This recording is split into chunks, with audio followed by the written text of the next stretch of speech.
Hello friends, good morning. चलिए जानते हैं देश और दुनिया की तमाम छोटी बड़ी खबरें, जिसमें सोना चांदी, मौसम और राजनीति से जुड़ी बड़ी खबरें आपको बताएंगे सिर्फ 5 मिनट में। लेकिन उससे पहले वीडियो को लाइक जरूर करें और चैनल पर नए हैं तो चैनल को भी सब्सक्राइब कर लें। तो चलिए वीडियो को स्टार्ट करते हैं। बता दें, प्रधानमंत्री नरेंद्र मोदी ने गुरुवार को राजस्थान के सीकर में एक विशाल जनसभा को संबोधित किया। इस दौरान उन्होंने कांग्रेस पर जमकर निशाना साधा। गहलोत सरकार पर वार करते हुए पीएम मोदी ने कहा कि लाल डायरी में कांग्रेस के काले कारनामे हैं। उन्होंने कहा कि यह लाल डायरी कांग्रेस का डिब्बा गोल करने जा रही। कांग्रेस ने केवल लूट की दुकान चलाई। लाल डायरी के पन्ने खुलेंगे तो अच्छे निपट जाएंगे। राजस्थान के मुख्यमंत्री अशोक गहलोत ने भी पलटवार किया। गहलोत ने कहा कि वो लाल डायरी कह रहे हैं और मैं कह रहा हूँ कि लाल टमाटर महंगा हो गया और 200 रुपये किलो बिक रहा है। डॉन की रिपोर्ट अनुसार यहाँ ग्लोबल हंगर इंडेक्स में पाकिस्तान का स्कोर 2006 में 38.1 से गिरकर 2022 में 26.1 हो गया, जिससे पता चलता है कि देश और उसके लोगों पर कितना संकट मंडरा रहा है। ग्लोबल हंगर इंडेक्स के पाकिस्तान चैप्टर ने मंगलवार को आंकड़े जारी किए। GHI ने सर्वे में शामिल 121 देशों में से पाकिस्तान को 99वें स्थान पर रखा है। सुप्रीम कोर्ट ने गुरुवार को वर्तमान ईडी निदेशक संजय मिश्रा का कार्यकाल 15 सितंबर तक बढ़ाने पर सहमति व्यक्त की। संजय मिश्रा 31 जुलाई को सेवानिवृत्त होने वाले थे। न्यायमूर्ति BR गवाई, विक्रम नाथ और संजय करोल ने अपने आदेश में कहा, सामान्य परिस्थितियों में हम इसके आवेदन को स्वीकार नहीं करेंगे। व्यापक जनहित को ध्यान में रखते हुए हम ईडी निदेशक को 15 सितंबर 2023 तक पद पर बने रहने की अनुमति देते हैं। दिल्ली हाईकोर्ट ने गुरुवार को होटल एसोसिएशन को बड़ा झटका दिया। दिल्ली में रेस्टोरेंट और होटल वालों की मनमानी अब नहीं चलेगी। दिल्ली हाईकोर्ट ने होटल एसोसिएशन पर मनमाना सर्विस चार्ज वसूलने पर 1 लाख रुपए का जुर्माना लगाया है। होटल एसोसिएशन इस जुर्माने का भुगतान कंज्यूमर डिपार्टमेंट को करेगा। बता दें, दिल्ली में होटल और रेस्टोरेंट वालों के लिए सर्विस चार्ज के नाम पर पैसे वसूलने के करीब 4000 से ज्यादा शिकायतें दर्ज की गई हैं।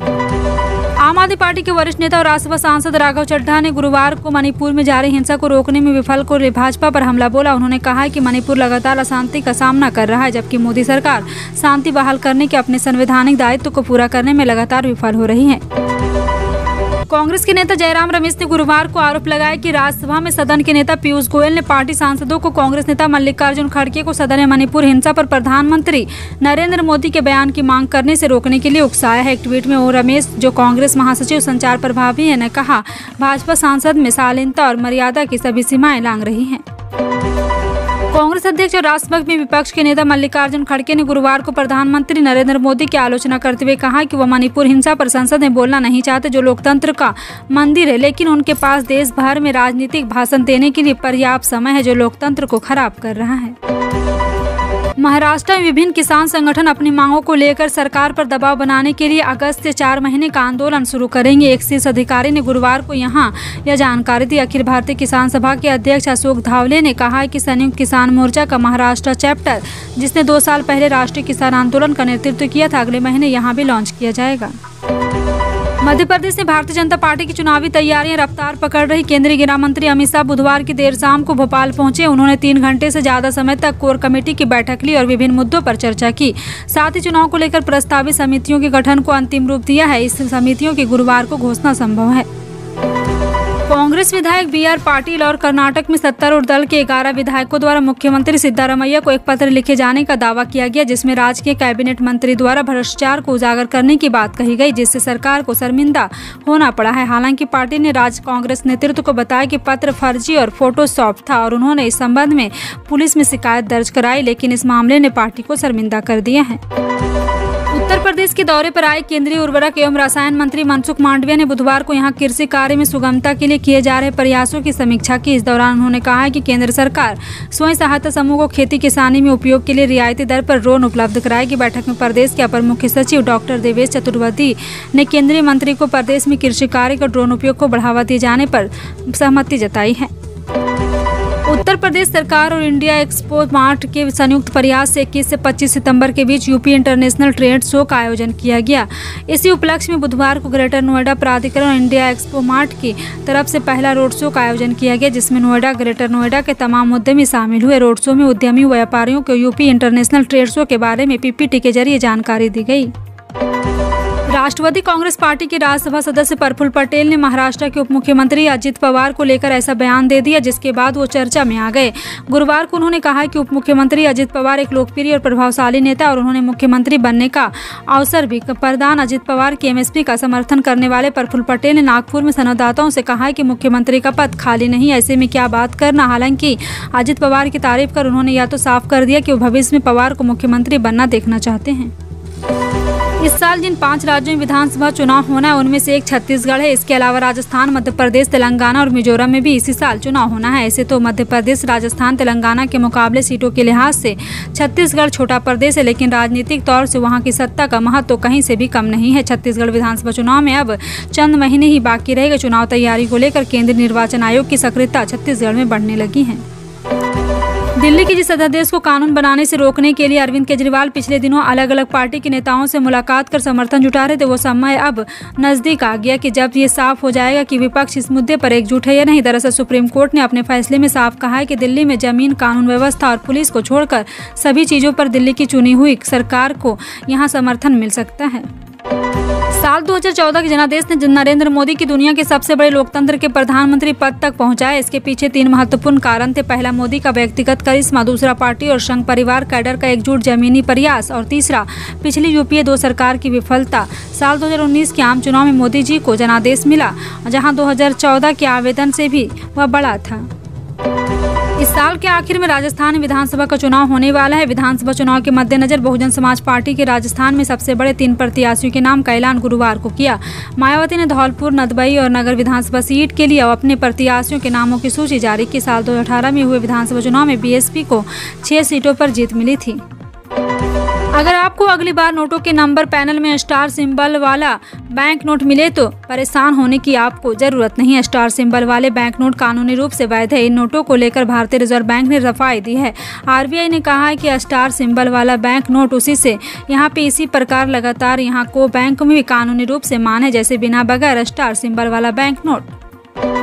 बिहार के कटिहार जिले में पुलिस की गोलीबारी की घटना पर एमआईएम प्रमुख और हैदराबाद सांसद असदुद्दीन ओवैसी का बयान आया है। कटिहार जिले के बरसोई थाने के अंतर्गत बुधवार को बिजली विभाग के खिलाफ उग्र प्रदर्शन के दौरान पुलिस ने गोली चला दी थी। घटना में 2 लोगों की मौत हो गई। ओवैसी ने घटना के बारे में ट्वीट करते हुए बिहार के मुख्यमंत्री नीतीश कुमार को भी यहाँ पे एक बार फिर से इसी के साथ ओवैसी ने तंज कसा हुए और कहा है कि तुम जिसके दुश्मन उसमें आसमां क्यों है। ओवैसी ने मृतकों के परिवार वालों के साथ खड़े रहने की बात कही है।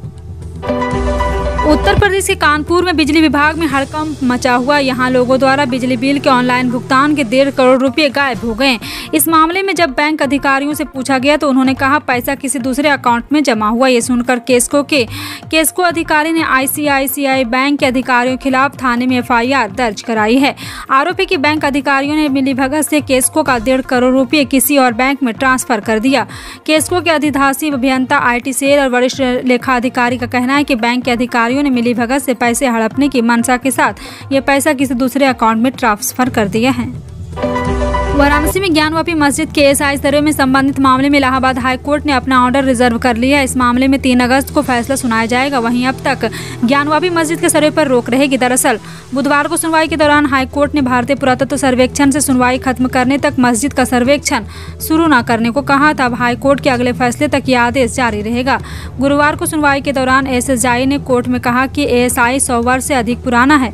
एएसआई स्मारकों की सुरक्षा, पुरावेशों की सुरक्षा और उनके संरक्षण का काम करता है। यह देश के भीतर पुरातात्विक गतिविधियों पर भी नजर रखता है। एएसआई अधिकारी इसे अधिनियम में परिभाषित नहीं किया गया है, लेकिन शब्दकोश का अर्थ खुदाई है।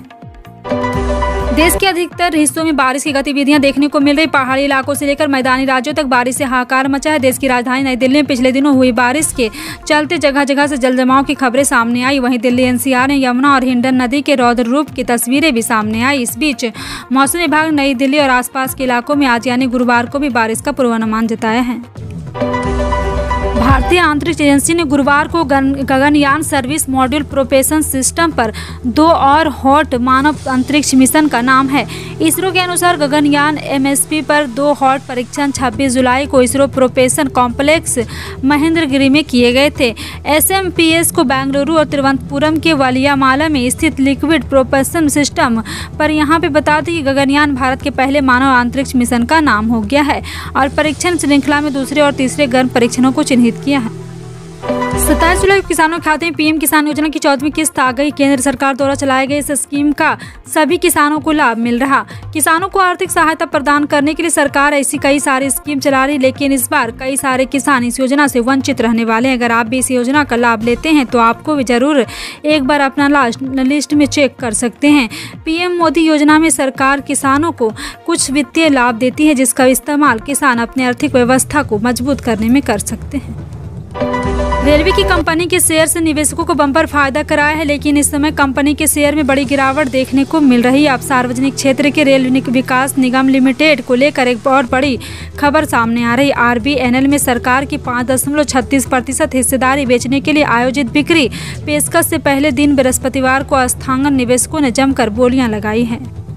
PPF अकाउंट में एक बड़ी खुशखबरी सामने आई है। खुलवाने वालों के लिए बड़ी खुशखबरी है। अगर आप भी पब्लिक प्राइवेट फंड में अकाउंट ओपन करवाने जा रहे हैं तो आपके लिए बड़ी खुशखबरी है। आपको दोगुने ब्याज का फायदा मिलेगा। इसके बारे में सरकार की तरफ से जानकारी दी गई है। फिलहाल आपका इन सभी खबरों पर क्या कहना है, कमेंट सेक्शन में टाइप करके ज़रूर बताएं।